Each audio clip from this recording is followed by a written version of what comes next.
Баршаңызға сәлем, сіздермен бірге Мадина, менің арнама қош келдіңіздер. Бүгін сіздермен бірге фаршталған бұрыш, яғни голубцы тағамының рецептісімен бөліскім келіп отыр.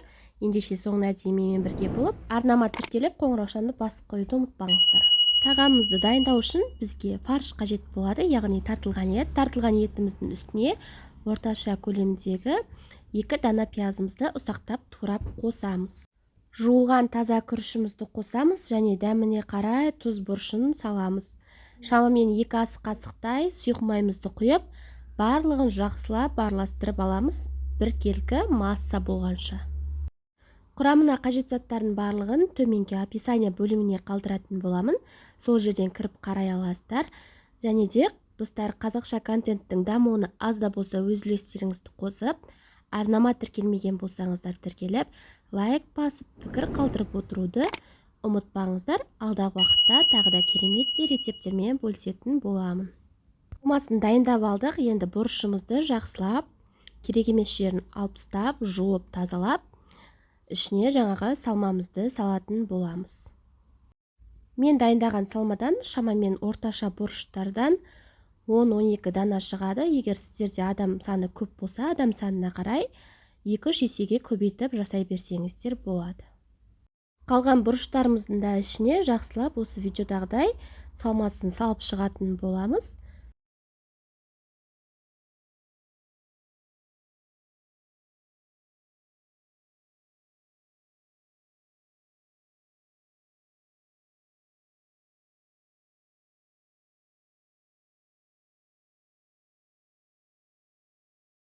Бұрыштарымыздың салмасын салып, барлығын жақсылап дайындап алдық. Енді қазанымызға сұйық майымызды құйып, үстінен туралған пиязымызды салып, жақсылап араластырып қуыратын боламыз.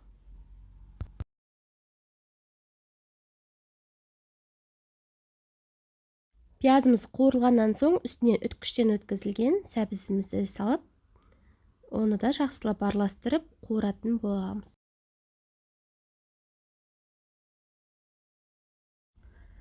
Үстінен дәміне қарай тұзымызды және паприкамызды қосатын боламыз. Егер сіздерде үйде паприка жоқ болса, онда томат пастасын қоссаңыздар болады. Жақсылап қуырып алғаннан соң үстіне қайнап тұрған ыстық суымызды құямыз.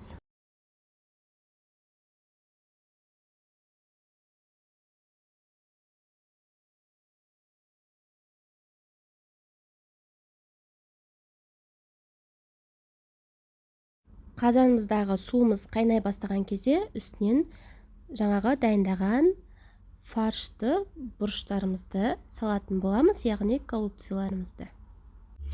Барлығын орналастырып салып болғаннан соң орташадан сәл баяу отта, яғни төменде отта 40-45 минут шамасында пісіріп алатын боламыз.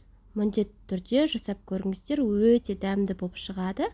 Үйдегілерге ұнары сөзсіз. Мінекей достар, біздің осымен тағамымыз дайын болды. Өте дәмді болып шықты. Соңына дейін менімен бірге болғандарыңызға рахмет. Арнама тіркелмеген болсаңыздар тіркеліп, лайк басып, пікір қалдыруды ұмытпаңыздар.